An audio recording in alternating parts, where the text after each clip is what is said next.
They handed my brother a brand new car, toasted him with champagne, and watched me, the real son, scrape rent off my last credit card. No one even looked my way, not until I vanished. Then the call started. Sabrina's voice cracked. Grant begged like a child. My father's empire? Crumbling fast. But here's the thing. I didn't disappear. I was rebuilding. And what they find next, it'll ruin everything. Because I kept the one thing they forgot. The truth. And now, I'm ready to use it. My father's hand shook slightly as he raised his glass under the blazing chandelier. The overhead crystals caught the light and scattered it like tiny blades across the polished marble floor. Every flicker felt like a jab, sharp reminders of the life I had lost. It had been a year since Grant married Sabrina, my Sabrina, and now Richard Weller stood smiling across the room, like nothing ever happened. He raised his glass with a practiced smile, smooth and polished. "Congratulations, son," he said, toasting Grant with a warmth that never reached me. Grant lifted his own glass, smirking like a man who thought he'd won. He never once looked my way. I stood off to the side, invisible, just a ghost at the celebration of my own erasure. When my father placed his glass down, the clink echoed in my chest like a steel punch. Then he turned to me, eyes unreadable. "Rince du Kellen. 1000. Sunday." His tone was cold, each word clipped and dry like old paper. "You're an adult." That was all he gave me. No smile. No concern. Just a demand. I held my jaw tight, afraid my own teeth might snap from the tension. "Why am I the one paying?" I asked, my voice low and cracking. "Why does he get rewarded?" "Because he's worth it," my father replied, like it was a matter of fact. Like the weather. Grant, the brother who stepped into my relationship, rewrote my future, was worth a brand new luxury car. Me? I was good for rent. Just another monthly bill. I glanced at Sabrina. Her smile was perfectly polite, almost gracious. But I saw the guilt behind it. My finger twitched where her ring used to be. It hadn't stopped hurting. The sound of clapping snapped around me, blurry faces applauding something I didn't belong to. My mother's eyes were glassy. Some friends whispered. Colleagues nodded like they knew how to console failure. I forced a smile. It tasted like dirt. My mind flashed back to that night, standing in my apartment, finding them together. Grant grinning. Sabrina looking away. My chest hollowed. I remember driving. My car smashing into a guardrail minutes later. Screeching steel. Blinding lights. The antiseptic sting of the hospital. And through it all, Grant's voice calmly telling our parents lies to keep the show going. My father believed every word. He always did. He paid Grant. And discarded me. Like I was the mistake. I wanted to scream. To tear down the walls and drag the truth into the open. But that would have been too easy for them. I knew he'd relish the outburst. So I swallowed it whole. Instead, I stepped back. Out of the spotlight. Letting the crowd part as I moved through them. Laughter and jazz chased me to the exit like a migraine. My shoes squeaked against the marble. Half-eaten food, drained wine glasses, and meaningless chatter lined my path like echoes of a life I never truly belonged to. It all felt distant, like watching a play behind thick glass. Even the stairs stared back at me. Pity. Judgment. A flicker of amusement. Each step I took away stripped off a version of me I didn't want to carry anymore. Then the doors opened, and cold air swept over me like truth. The wind cut through my suit and through every lie wrapped around me. The moon hung low over the garden, silent, distant. I stood still, breathing in the night as the noise behind me faded to a whisper. The rustling leaves spoke louder now. The lawn shimmered. I imagined Grant's laugh still floating on the breeze. Sabrina leaning into him. My father nodding with pride. They had forgotten me already. And yet, I remembered everything. Every night I sacrificed for therapy, scraping money I didn't have. Every internship I grinded through, hoping to be more than just the Weller name.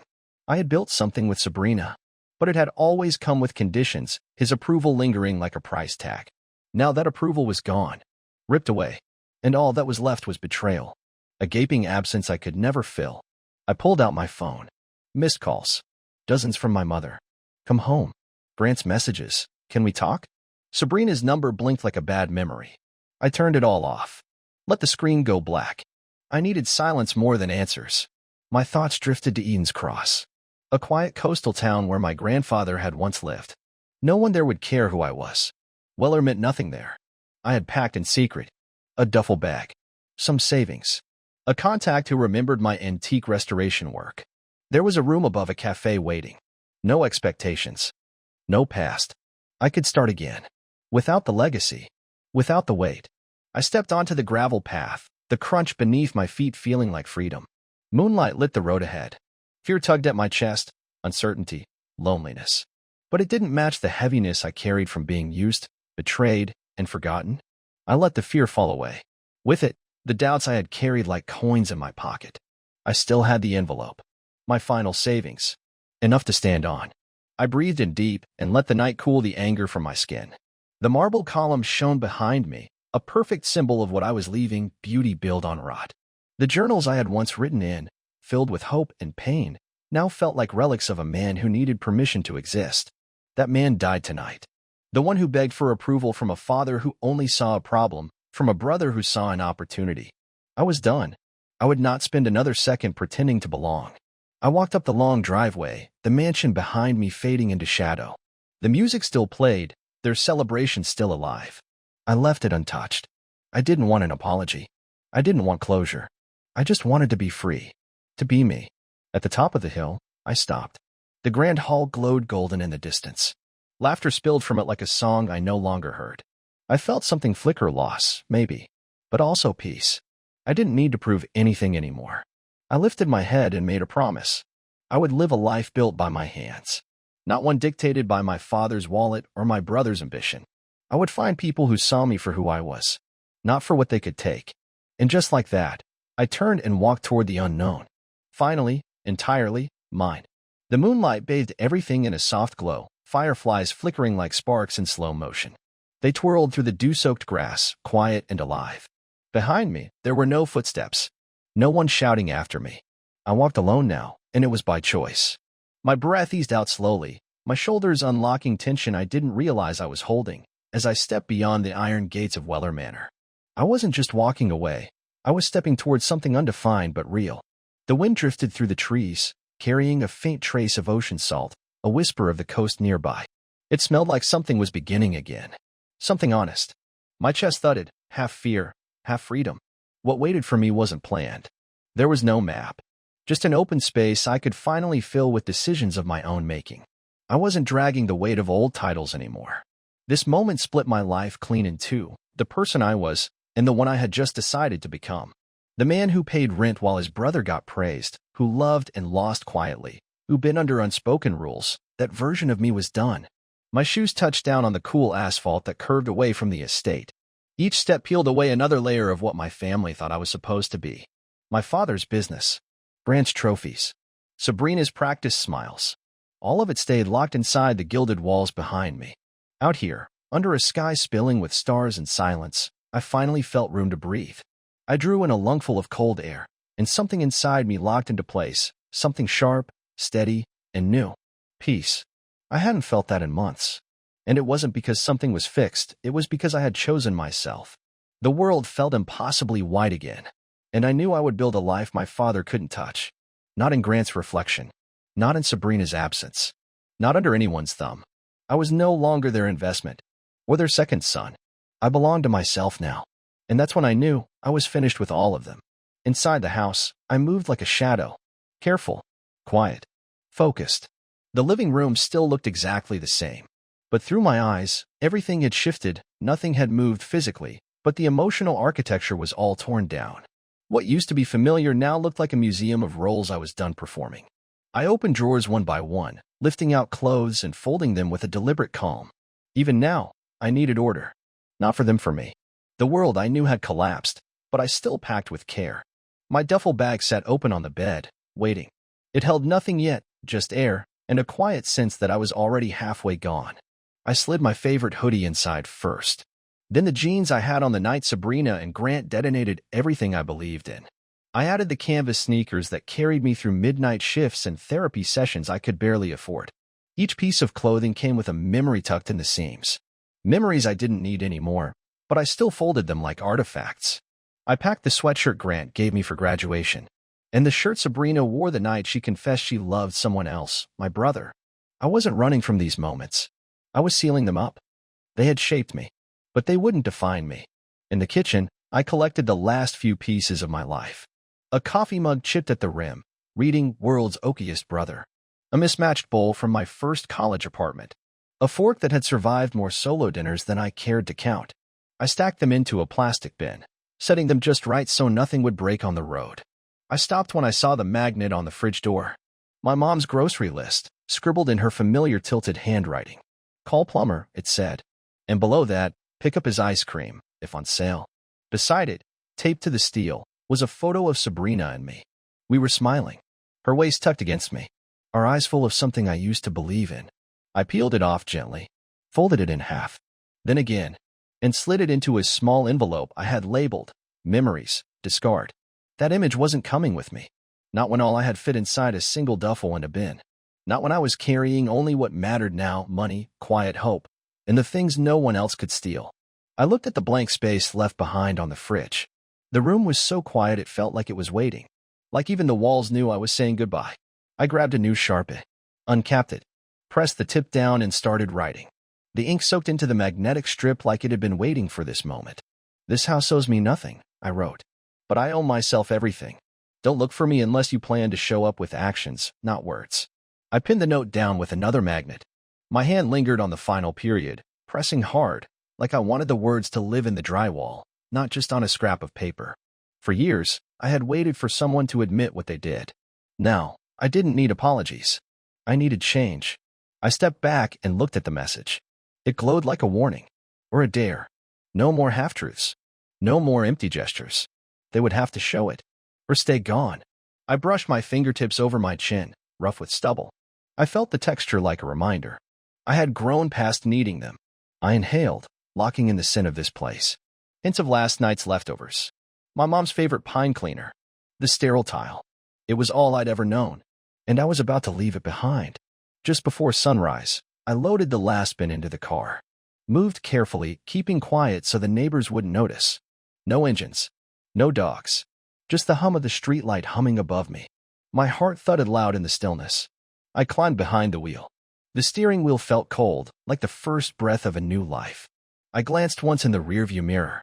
The porch lights still glowed. The front door. The plant. The old Weller nameplate. I memorized them one last time. I understood something then. That name? It didn't fit anymore. I hadn't just left a house. I had shed a skin. I didn't need to look back. I pressed the gas. The car surged forward, and every buried emotion seemed to spill out into the road behind me. The streetlights blurred in the corners of my eyes, glowing like ghosts. My mind moved ahead of me toward Eden's Cross. It was far, remote, clean. A town my grandfather once called home. There, no one would know me as Kalen Weller, the son who fell short. I would arrive not as a mistake, but as a man building something new. Later, I leaned the seat back, hoodie pulled around my shoulders. The motion of the car rocked me gently, like the world was trying to lull me toward rest. I almost slipped into sleep, until a sound in my head snapped me awake. It was my mother's voice, screaming through the phone, Grant's desperate messages pinging like guilt, and my father's silence, colder than anything I'd ever heard. Every time the memories tried to creep in, I forced them back down. I reminded myself there was no turning around. As morning approached, my phone buzzed again. 39 missed calls. At the top of the list, Sabrina. Her name flashed on the screen like a neon sign I couldn't ignore fast enough. Right below, Grant's desperate messages stacked up. Bro, please, just come back. Let's talk. Farther down, I saw my mother's name. Her voicemails came in waves, cracked with crying, loaded with guilt. But I kept driving. The numbers on the odometer ticked upward with every mile, putting more distance between me and everything I'd left behind. I glanced once at the small envelope resting on the console. My savings. Clearly labeled for rent, groceries, tools. A new life, funded by scraps I'd pulled together outside the Weller name. Just before noon, I pulled off at a rest stop. The air hit different when I stepped out, fresher, quieter, honest. I reached into the car for a bottle of water, and my phone lit up again. A text from my mother. Where are you? Please call me. I hit ignore. Let them wonder. Let them feel the silence I'd lived with for years. I wandered toward the far edge of the rest area, eyes fixed on the point where the sky dipped into a line of distant pine trees. And for just a moment, regret brushed against me. I'd never see that kitchen again. Never taste her pancakes on a lazy Sunday morning. Never hear Grant's laughter echoing off those polished walls. But that ache came with a strange kind of peace. I was walking away from a house that never saw me, and into a life where I finally saw myself. By the time the sun started to sink, I crossed the state line into coastal land. The air grew heavier with salt, the breeze tangled my hair.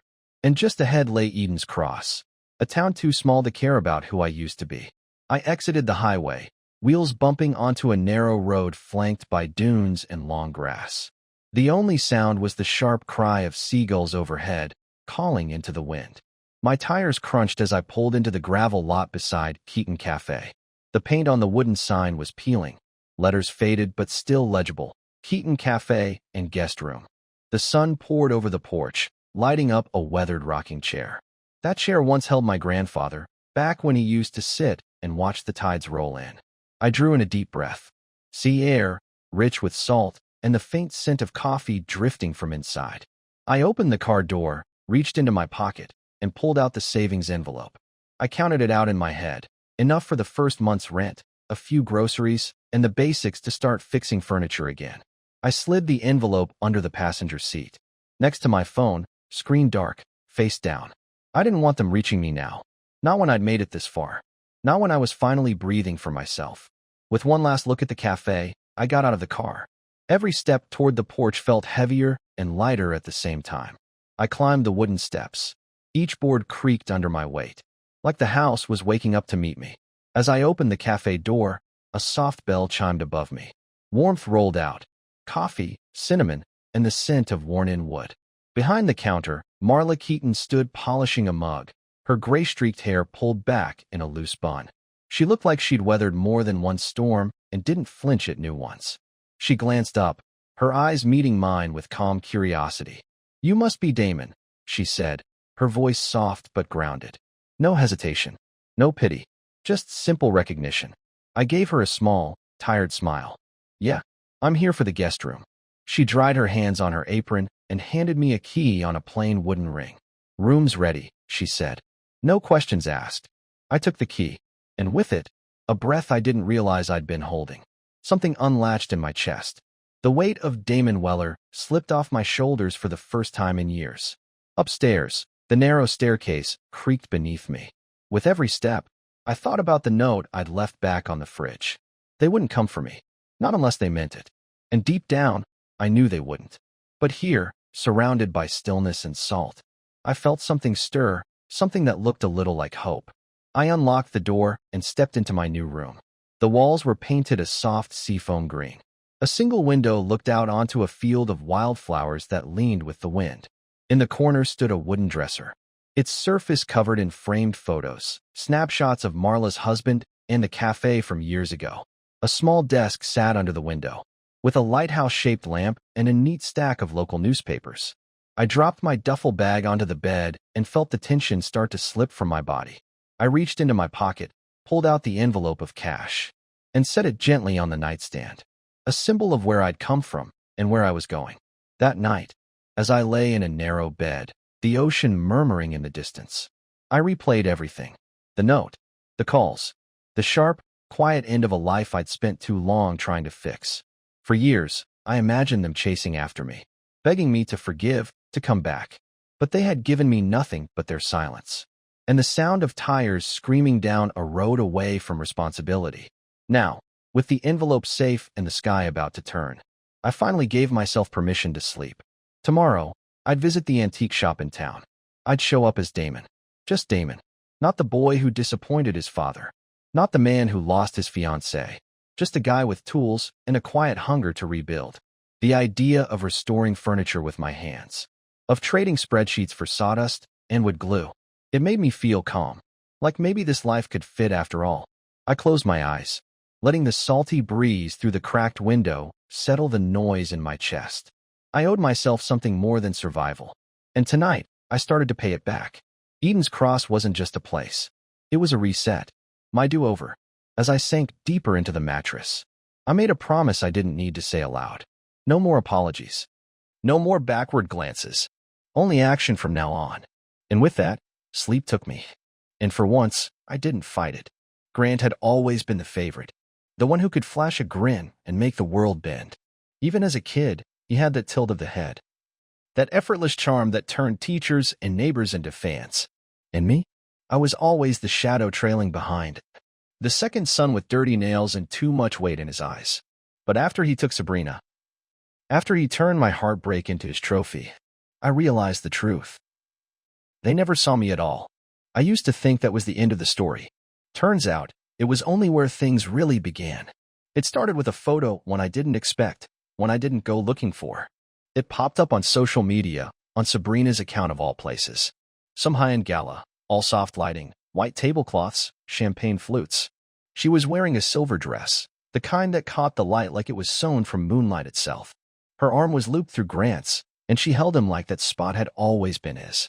He wore the same smug grin he always had, the one that whispered, "I win." Every time. But it wasn't the dress or the way he leaned into her that stopped me. It was the watch on her wrist. My watch. The design I had drawn up months before her birthday. The one I had stayed up late sketching, tweaking, refining, just to surprise her. The prototype I had begged a local jeweler to fast-track, cashing in every favor I had. And on Grant's wrist? The identical version he demanded after seeing hers. The one Dad pushed me to make, saying it would keep the brothers bonded. I handed it over, even though I knew, deep down, I would never look at it without remembering the day she looked me in the eye and said she didn't love me anymore. Seeing both of them wearing those watches again, like matching trophies, felt like someone had cut my chest open and poured the memory straight into the wound. Maybe I could have let it slide. But the internet didn't. A few sharp-eyed followers noticed the design. One asked, "Didn't Damon create that?" Another chimed in, wondering if Grant had bought them or stolen the idea. The irony was so sharp, it stung like broken glass in my throat. I had left to escape this circus, but they brought the tent with them. Grant and Sabrina, parading around like royalty, wearing what I built like feathers in their cap. By the end of that week, my phone buzzed with a number I didn't recognize. I didn't pick up. Let it go straight to voicemail. Later, I listened to it. A woman's voice, shaky, unsure. "Damon, it's Chloe. Maid of honor." She paused like it hurt to speak. I'm sorry, but Sabrina's not okay. She's unraveling." She hesitated again. "Did you really leave with nothing?" Because she's asking questions now. Ones she can't answer. That last sentence landed like a dropped weight. Like she had tried to hold it, but it slipped through her fingers anyway. I sat on the edge of my bed at Marla's place, staring out the cracked window. The sea stretched out past the glass. Gulls crying in the distance, salt in the air, and my heart beat steady and loud in my ears. I thought back to all the times I'd replayed that scene in my head. Sabrina choosing Grant. Dad rewarding him like loyalty was measured in betrayal. Me, left with the debt and the heartbreak, just another forgotten son. But hearing that she was unraveling. That changed things. It wasn't revenge. It was validation. Proof that their perfect world was cracked, splitting right down the middle. I didn't call back. Didn't text. I let the silence do the talking. Because silence was what I'd grown up with. Dad had taught me silence. Every time he handed Grant a trophy and handed me a bill. Every time I was told to be the bigger person, to understand, to step aside. But now, that silence was mine. And I wasn't using it as a shield. I was wielding it like a weapon. Sharper than any words I could throw at them. That night, I headed downstairs to the cafe. The smell of cinnamon and brewed coffee wrapped around me like a warm coat. Marla was wiping down tables, humming something soft, familiar. She looked up as I walked in, eyes calm, steady. "Rough day?" she asked, her voice knowing. Like she could read the weather in my face. I gave a half-hearted smile. "You could say that." Some ghost knocked on the door. She nodded slowly. "Yeah, they tend to do that. But you're safe here. No one gets your number unless you hand it to them." She poured a cup of coffee, black, no sugar, no questions. Slid it toward me like a lifeline. "Drink up," she said. "You look like you're losing a fight in your head." I took a sip. Let the bitterness settle me. "Feels like it," I muttered. The ceiling fan hummed above us. The register clicked shut. A scratchy old song played low from a speaker in the corner. For the first time in months, I wasn't bracing for the next blow. I wasn't defending myself. I didn't owe anyone a story. Not here. My family was too busy duct taping their fake world back together to chase me. And I liked it that way. A couple locals wandered in. Ordered something sweet and easy. Their laughter rolled across the room like warm wind. I watched them with quiet envy. I wondered if they had brothers who took everything they ever loved. Fathers who made them pay rent just to be part of a family. Probably not. I let that thought drift, sipping the last of the coffee. Later, I climbed the stairs again. Back in my room, I checked the phone. More missed calls. More messages. All from names I'd learned to ignore. The last one was Grant. His voice cracking, trying to sound calm. Bro, we need to talk. Things aren't good here. His tone, trembling like he was the one abandoned, almost made me laugh. Almost. But the laugh never made it out. It hardened into something else. Resolve. Let him sit in the ruins. Let him feel what it's like when the ground gives way, and no one's there to catch you. I turned the phone off. Set it on the nightstand. The blank screen staring back at me like defiance. I didn't know him comfort. I didn't know any of them anything. I lay back, the old springs groaning beneath me. The sound of the ocean filled the silence, gentle and endless. And for once, that quiet didn't feel like punishment. It felt like peace. As I drifted off, I saw the watches again. Sabrina's trembling hands. Grant's voice cracking. Their new world, built on the wreckage of mine, starting to shake beneath them. And Chloe's voice still echoed. She's unraveling. Good. Let her unravel. Let them both finally feel the sharp edge of the choices they made. I had bled for them. For a year. Now it was their turn to explain themselves. As I closed my eyes, I saw them clearly. Grant staring at his reflection, watching it fracture. Sabrina twisting that ring on her finger, wondering how it all went so wrong. And Dad calculating as ever, watching his empire tremble. Because the son he dismissed had finally learned to say nothing. I let the sea speak for me. The scent of salt, of pine, of old would carry me deeper into rest. For the first time in years, I didn't feel like a leftover character in someone else's story. I was the one holding the pen now, and they were the ones struggling to keep up. I didn't owe them anything, not anymore. If anything, the truth I carried now was already more than they'd ever had the decency to give me. I told myself I'd wake up tomorrow and keep moving forward. Keep building this quiet life they once said I didn't deserve to have. And when the day came that they went searching for me, and I knew that day would come, I'd be ready. Let them bring their excuses, their practiced apologies, their tired explanations. I'd look each one of them in the eye and hold up the mirror. Make them face every lie they told, every choice that broke me, every time they chose him over me without flinching. Let them unravel for once. Let them feel the sting of being forgotten. Let them learn what I had known for years. That silence, when it's sharp and intentional, can be louder than any scream. When I first arrived in Eden's Cross, I nearly missed the sign completely. Just an old wooden plank, cracked and tilted sideways. Its paint bleached by sea air. The letters worn down to bone-colored shadows. But I knew it was the place. I'd seen it in my grandfather's stories 1,000 times. The sea drifting through open windows. The lighthouse standing guard over the edge of the world. The people who wore their pain like armor, not shame. I had come because no one here knew me as Richard Weller's son. No one saw me as the brother who lost everything. Here, I was just a man. Someone trying to build something from the pieces. I pulled up outside the Keaton Cafe. The engine clicked softly as it cooled down. The air smelled like damp cedar and salt. And I stood there for a minute, breathing it in. Staring at the little cafe with its freshly painted sign. Keaton Cafe and Guest Room. It stood out, crisp and clean, in a town filled with weathered edges.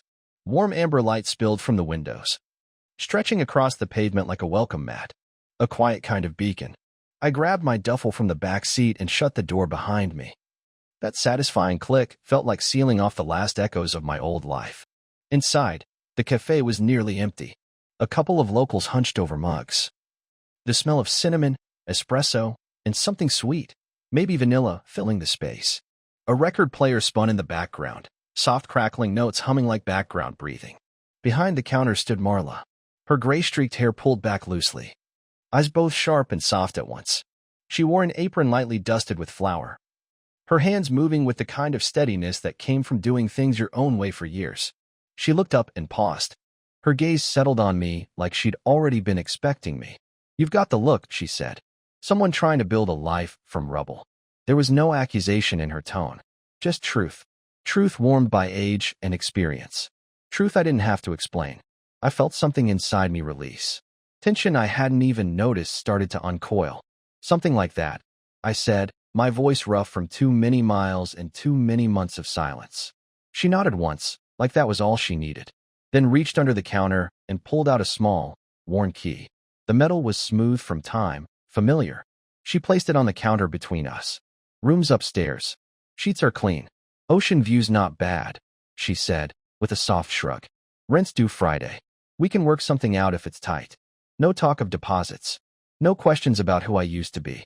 No mention of my last name. Just a place to start. Thank you, I said, and meant it. More than I'd meant most things in a long while. I picked up the key, letting its weight settle into my palm like it belonged there.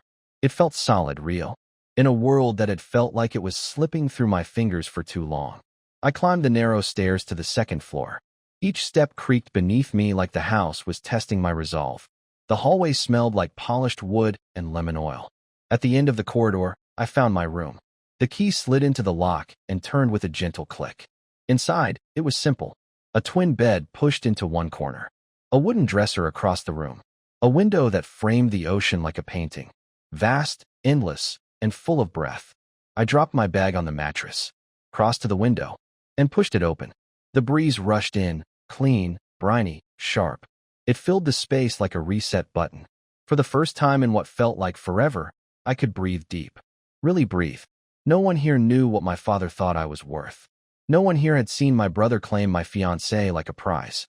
No one here cared about the note I'd left behind or the silence I'd carried with me. Here, I was just the guy who came to fix old things. And maybe, quietly, fix himself in the process. I leaned into the window frame, watching the tide smooth out the shore. Waves rolling in like they were wiping the world clean one line at a time. Below me, I could hear Marla's laugh bubbling up from the cafe. The clink of dishes. The low murmur of voices. That warmth crawled up through the floorboards. More real than anything I'd felt inside Weller Manor. And that's when I knew. I didn't miss that place. Not even a little. Here, in this tucked-away town on the edge of nowhere, I had space to become something else. Someone who wasn't defined by rejection or inheritance. Someone who built, rather than begged. I unpacked slowly, folding each shirt into the dresser, laying out my tools like small sacred objects. Pliers, sandpaper, varnish, glue. My hands were already itching to work. To restore something. To make something broken whole again. That's what I wanted for myself, too. To stop being just the pieces. To start being the rebuild. As the sun dropped behind the water, I headed back downstairs. The cafe was nearly empty. Marla was finishing up, wiping tables, collecting mugs. She looked up as I stepped in. "Settling in all right?" she asked. "Yeah," I said, surprised at how steady my own voice sounded. "Feels like a good place to start again." She studied me for a long moment, then nodded. "We can always use another set of hands here." She smiled. "And you strike me as a man with work to do, inside and out." I chuckled, a rusty, unsure sound. "You have no idea," I said. She laughed too, softer. "Maybe I do," she said. "But you're here. That's what matters." And it was. More than I expected. It was enough. That night, I lay in the twin bed, listening to the ocean whispering its slow rhythm to the shore. The waves washed over silence like balm. And in that rhythm, I heard something I hadn't felt in years. Peace. I stared at the ceiling, thinking about my father. I could still see his cold grin, the one he wore while tossing car keys to Grant like it was some kind of reward ceremony. I thought about that smile, about how Grant had looked at me that night, smug and glowing, like he'd finally won a game he'd secretly been playing since we were kids. And then there was Sabrina. The way she stared through me, like I was some inconvenient delay in her perfect storyline. Like I was never her choice, just the wrong stop on the way to Grant. I thought about all of them, and then I let go. Let the tide have them. Let the waves roll in and wash their faces away like footprints in the sand. Here, in Eden's Cross, I wasn't Richard Weller's failure or Grant's bitter shadow. I wasn't some discarded fiancé or forgotten son. I was just Damon. And for the first time in my life, that felt like enough. As sleep began to take me, I made a promise to myself. Tomorrow, I'd find that antique shop my grandfather used to talk about. The one where old things got a second chance. Maybe I'd find a way to give myself the same. The tide rolled in. The moon climbed the sky. And I slept the way a man does when he's finally not running anymore. But walking towards something that feels like home. The attic was hotter than I expected. Low ceiling. Thick air. Like stepping into a furnace tucked right beneath the old cafe's roof. A single bulb swayed above me, throwing soft shadows across the beams. They danced like fragments of memory. I hadn't planned to come up here. But Marla asked for help sorting through the old boxes. They were stacked in corners, quietly forgotten. Left behind while life carried on down below. I knelt beside a row of old trunks, brass latches dulled by time. Something tightened in my chest as I reached for the first one. The scent of the space hit me all at once: aged wood, salt air, musty paper. Each trunk felt like a sealed story. Like opening one might put me face to face with pieces of a history I hadn't been told. The first trunk groaned open, loud enough to make me wince. Inside, layers of old newspaper wrapped around delicate china. Some handles chipped, paint faded, but they were still intact. Still here. Still holding on. I unwrapped each item like it might break, like it mattered. Because somehow it did. These weren't just antiques. They were the artifacts of a man I had only known through stories. My grandfather, the one who had lived here and built something real. Before my father turned everything he touched to glass and numbers. At the bottom of the trunk, I found a photo. My grandfather, standing next to a much younger Richard Weller. Both of them wore the same half-smile, like they'd agreed to some silent contract. I set the photo aside, my chest tightening. Dad had always treated Eden's Cross like a scratch he'd already healed. A forgotten footnote in a cleaner version of his past. But this attic told a different story. He had belonged here once. And maybe that's why he tried so hard to erase it from me. Maybe that's why he needed to pretend it didn't matter. The second trunk was heavier. The hinges groaned with age. I pried it open using an old screwdriver, sweat running down my spine. Inside were folders, loose papers, old receipts. Invoices, handwritten notes, yellowed letters. The everyday paperwork of a life that someone thought was important enough to keep. I flipped through them slowly, page after page of normalcy. Then I saw it. A manila envelope, edges frayed, tied shut with string barely holding. Scrawled across the front in my grandfather's distinct handwriting. Second will, Eden's Cross property. My breath caught. My hands trembled. I lifted it out like it might explode. It weighed more than any paper should. Heavier than grief. Heavier than memory. I walked to a small table near the attic window, where light slipped through smudged glass like a secret. I untied the string, opened the envelope, and there it was, his signature. Deliberate, bold, unmistakable. As if he knew someone would need this proof one day. As if he knew it might be me. The date? A full year before he passed. Well after the will Dad had waved around in court. The one that turned Eden's Cross into a line item on a spreadsheet. But this will. This one named me. Not Richard. Not Grant. Me. I read it 3 times. Every word etched itself into my bones like it belonged there. This wasn't an accident. It was a decision. My grandfather had seen who Richard really was. The father who wore that title like a costume of convenience. The man who always chose Grant's charm over my loyalty. The man who watched my life collapse and said nothing. But he didn't fool my grandfather. And this will proved it. He had made sure Eden's Cross would end up with the one person who actually came back. The one who valued it. The one who wasn't playing games. I let out a laugh. Ragged. Bitter. But freeing. Dad probably destroyed the original the moment he realized what it said. Confident no one would ever dig up the rest. He was always good at cleaning his messes before anyone noticed. But he hadn't counted on the attic. Hadn't counted on me. I thought of Grant, living large on money that should have never been his. I thought of Sabrina, wearing that ring bought with stolen comfort. And Dad, his voice still echoing. You're an adult now. Rent's due Sunday. I saw them all so clearly. Their lives built on the bones of my sacrifices. Their smiles funded by my silence. No more. I slid the will back into the envelope. Tucked it into the inside pocket of my jacket. My hands were still shaking. Adrenaline was a drumbeat in my throat. I had to protect this. Had to find someone who could make it count. Someone who wouldn't back down from the Weller name. Then I remembered Calvin Rhodes. My grandfather had mentioned him once. A lawyer from town. Stubborn. Blunt. A man who, like the tides, didn't retreat easily. I'd seen his number on a post-it in Marla's kitchen. Back when I first arrived, before any of this. Simple black lettering. No nonsense. I pulled out my phone. Typed in the digits. My thumb hovered for half a second. Then I hit call. It rang twice. Then a voice answered, steady, low, no fluff. Calvin Rhodes. I cleared my throat, felt the words line up in my chest. Mr. Rhodes, this is Damon Weller. Pause. I think I just found something you'll want to see. I didn't wait for a reaction. Didn't give him a chance to brush me off. It's my grandfather's second will. The one that names me heir to the Eden's Cross property. On the other end, silence. But it wasn't empty. It was thick, focused. Like I just set something important in motion. Like he was already seeing the pieces click into place.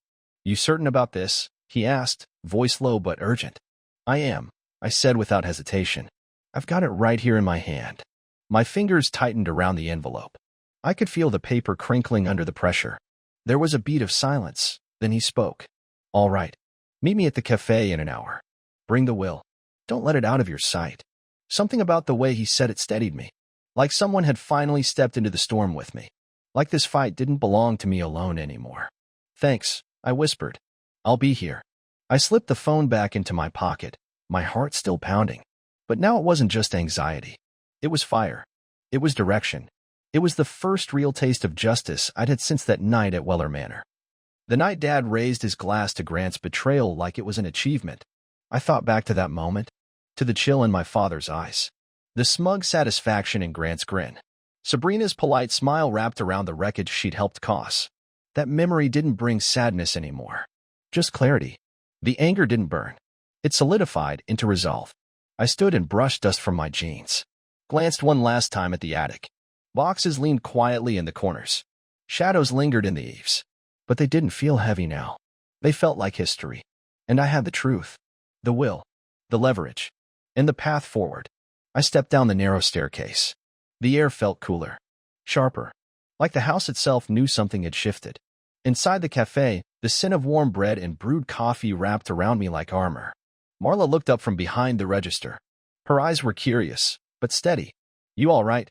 She asked. I nodded. A small smile tugged at my mouth. Better than I've been in a long time. She raised an eyebrow. Well, good. You've got the look of someone about to rewrite his story. I glanced down at the envelope pressing against my chest, then back at her. Yeah, I said. I think I am. I stepped outside into the fading light of late afternoon. The door shut behind me with a quiet finality. And just like that, I was walking toward the life they tried to erase. Upstairs in my room, thoughts whirled through my head like a storm. The second will burn like a live coal in my pocket. But deep down, I knew paper alone wasn't going to fix this. Calvin would file it, yes. He'd challenge my father's grip on the property. But I felt in my gut, if Dad buried one truth, there were more. Hidden. Waiting. That's how I found myself after dinner, standing in the hallway outside Marla's storage closet, staring at the old safe she'd mentioned. It belonged to her late husband, and she had handed me the key earlier. You look like someone who's owed some answers, she'd said. I turned the key. Heavy click. The safe groaned open like it hadn't been touched in years. Inside, stacks of yellowing envelopes set neatly labeled by date and topic. At first glance, it was standard cafe paperwork, utility bills, tax returns, vendor logs. But then my eye caught a file labeled transfers. And scribbled across the top, in handwriting I knew far too well. My name. My chest tightened as I pulled it out. Flipped it open. Bank statements. Wire transfers. Documents bearing my signature. Except I'd never signed them. Page after page, thousands, then tens of thousands. All funneled from my personal account to Grant's business. Month after month. My hands went cold. My heart thudded in my ears. He hadn't just taken my fiancée. He'd stolen my future. They all had. My father had embezzled me blind. And I hadn't even known. A bitter laugh scraped up from my throat. Dry. Cracked. But sharp enough to cut through the silence. They hadn't just stolen love. They stole money. My name. My trust. And then had the audacity to stand above me while I collapsed. Telling the world I was the failure. I didn't cry. The tears had long since dried up. What was left was stone. I inhaled deep, gathered every document, and shoved them into my bag like kindling. My mind was already spinning through next steps. I'd scan and send copies to everyone who needed to see the truth. Calvin, the journalist who wrote about Dad's last charity gala. Maybe even Sabrina, if I felt like watching her squirm. Let them all see the truth. Let them feel what betrayal looks like printed in black and white. Back in my room, I spread the pages across my bed. Moonlight glinted off the paper edges like the sharp edge of a blade. One by one, I scanned the files. And sent them. To Calvin. To a local reporter, anonymously. Then I hesitated over Sabrina's contact. Typed out one message. Ever wonder who really paid for that diamond on your finger? Tick. Tick. Boom. I hit send. Then leaned back. And for the first time in forever, I felt calm. This wasn't revenge. It was justice. And it was overdue. Barely passed on, my phone started buzzing. I opened one eye, the glow of the screen lighting up the room in pale blue. Sabrina, 23 missed calls. I scrolled through the voicemails. They played like a horror soundtrack.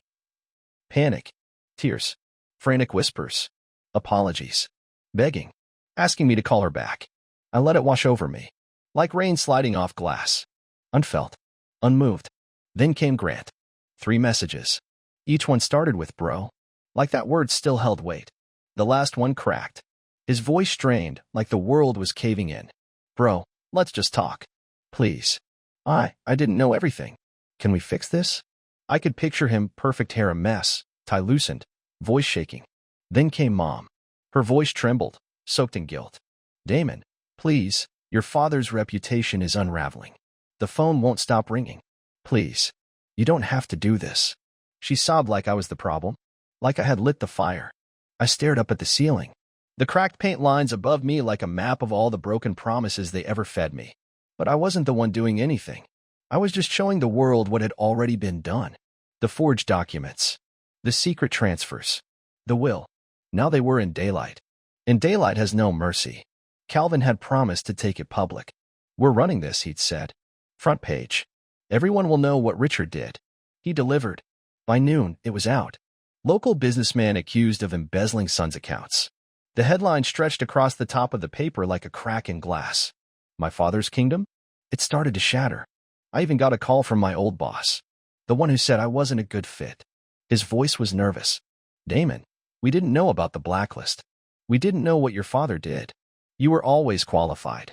There's a spot here if you want it. I ended the call without a word. That world was dead to me. Let them scramble for forgiveness now. The town buzzed with rumors. People whispered and pointed. The same people who once called me a disappointment now knew the truth. And the empire that silenced me? It was finally crumbling. And this time, I wasn't buried beneath it. I was the one holding the match. And I hadn't even needed to lift a finger. For years they said I wasn't good enough, not qualified enough. But the truth was simpler than that. I had been blocked by the man who was supposed to build me up, not bury me. Now, everything that once held me back was gone. The weight in my chest had finally lifted. In its place, something lighter, something stronger. Freedom. I stepped outside and let the morning sun wash over my face. I wasn't the broken one. It was the world that cracked. And now I had the chance to rebuild it, on my terms. The estate driveway felt longer than I remembered. Its winding path lined with those perfect hedges. Now looming, tall and sharp. Their shadows stretching across the gravel like accusations. Like all the silence I used to swallow. Each step up that drive felt like pulling back the curtain. A reckoning wrapped in sunlight. My shoes crunched the gravel. Sharp. Loud. Final. I remembered all the times I'd walked this path before. Head down. Heart heavy. Rehearsing apologies for crimes I never committed. But not today. Today, I wasn't here to explain anything. At the top of the steps, my father stood in front of those thick oak doors, still pretending he was the king of something. His jaw was tight. His lips drawn in that thin line I knew too well. The one he wore when he wanted to scare you without saying a word. His eyes, cold, calculating. Scanned me like he could still break me with a glance. But I didn't flinch. I wasn't that boy anymore. I was the man who held the truth. He didn't step aside. Didn't offer a seat. Didn't invite me in.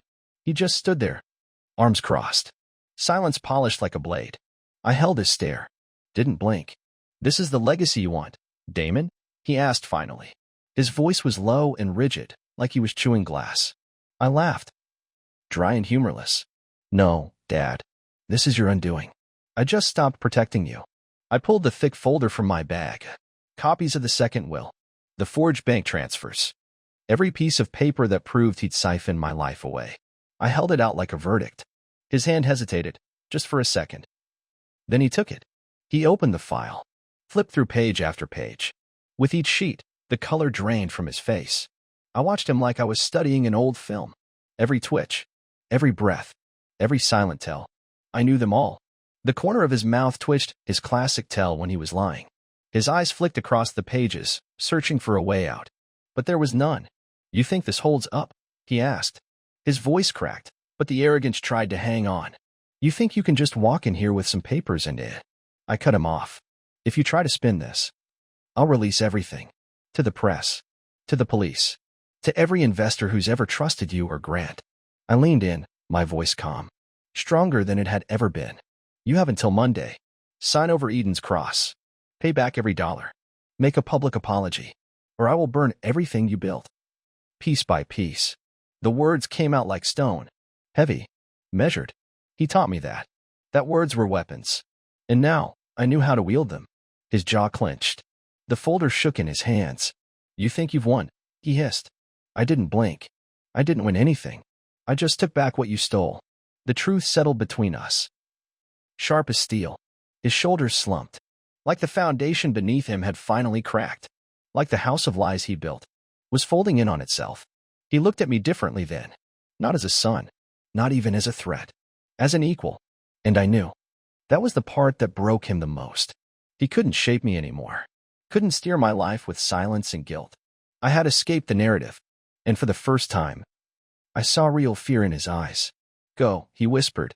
His voice was hoarse, like it physically hurt to say. Take what you want. Just leave me something.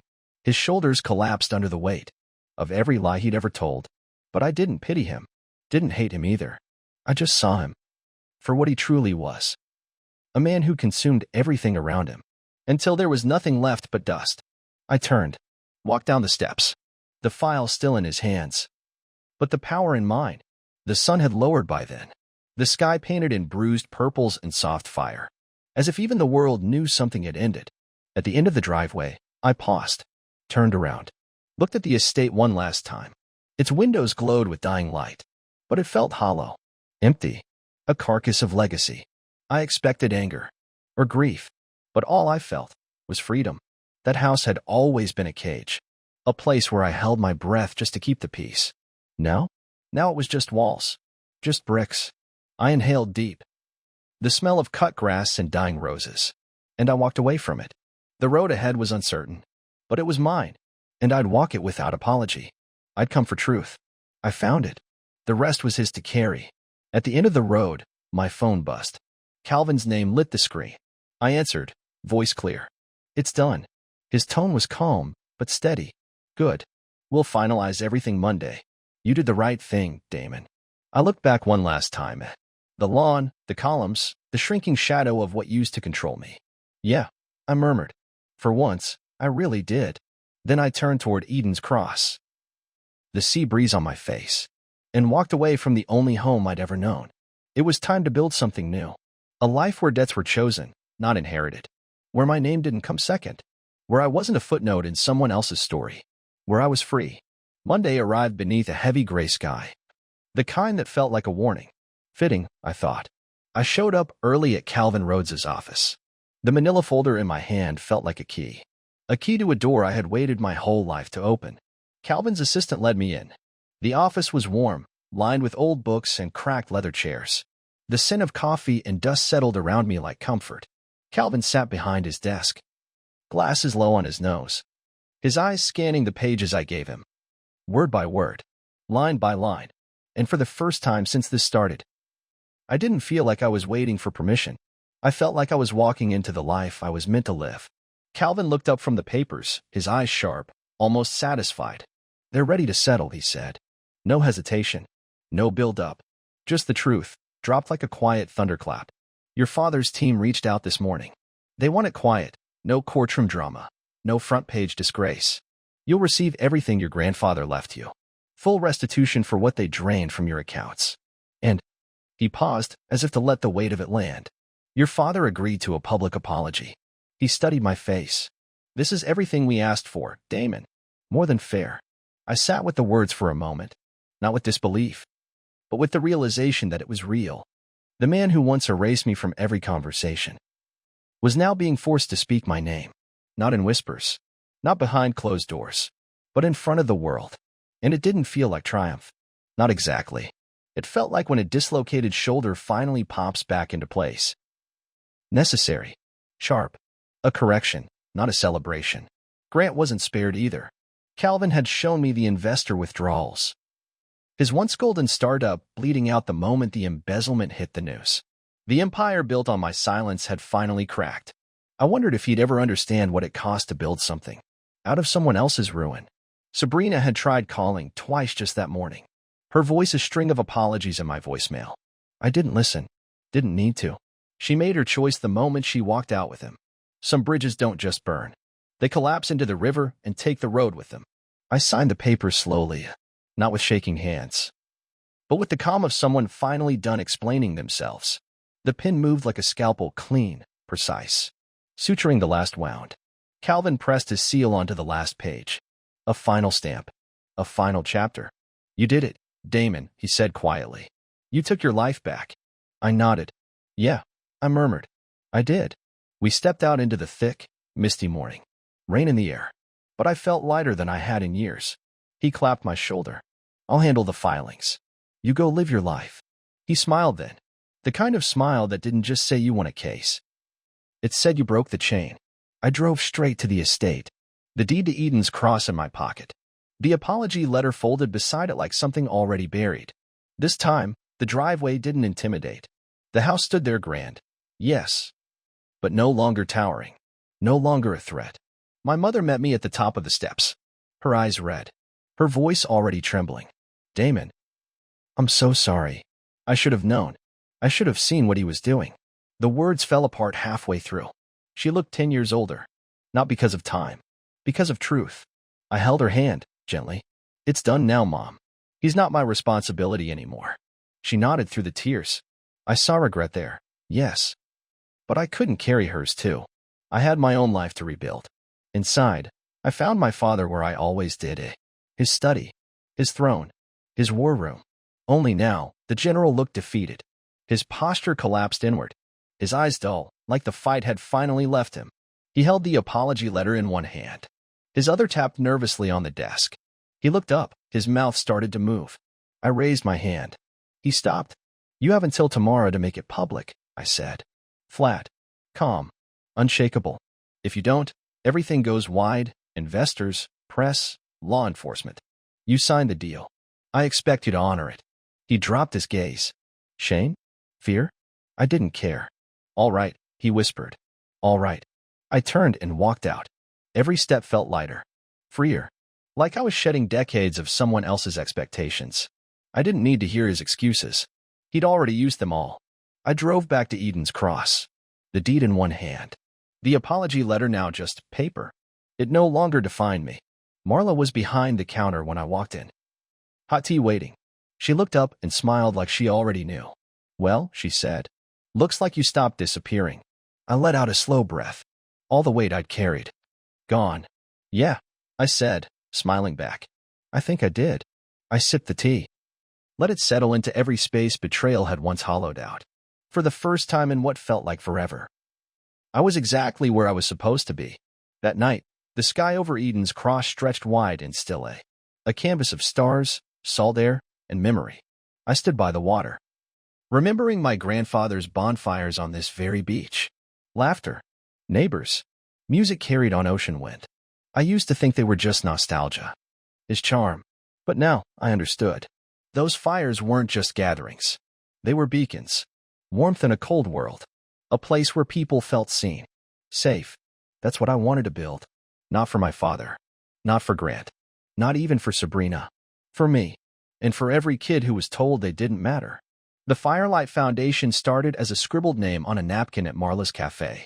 It felt like a promise. Like a second chance wrapped in flame. I poured every dollar of restitution into it. A place for young adults the world forgot. To learn, to rebuild, to belong. Woodworking, painting, restoration. Anything that helped them reclaim their worth. Marla joined the board instantly. Her eyes glowing with that same fire that once offered me a room. No questions asked. Calvin handled the legal bones, folding my grandfather's will into the foundation so tightly. No one could ever take it. I gave the first talk myself. In a dusty, half-renovated warehouse. Smelling of salt and sawdust. A handful of skeptical eyes watched me. I told them my story. Not as a victim, but as someone who got out. Who learned that sometimes the people you think you need most are the ones who cut you the deepest. And you survive anyway. When I finished, the room was still. Heavy, but alive. Afterward, a skinny kid, maybe 20, with fading bruises on his arms, came up to me. You really got out? He asked. I nodded. He looked down, then back up. His voice cracked. Then maybe I can too. That was the moment. The one I'll never forget. Not the settlement. Not the apology. Not even the deed. That moment. That was victory. The first few months were hard. Funding was tight. Setbacks came often. But every time one of those kids walked through the door, their head a little higher, their eyes a little clearer, I knew. We were doing it. Marla brewed the coffee. Calvin held the line. And I kept showing up. Not for revenge. Not for praise. Just to be present. For them. And for me. In the end, I didn't need Dad's blessing, Grant's envy, or Sabrina's apologies. I needed courage. My own. The Firelight Foundation became more than a program. It became home. Every scar was a sentence. Every story was worth reading. And in their eyes, I finally saw myself. Not as the failure they used to whisper about, but as the one who walked away and never looked back.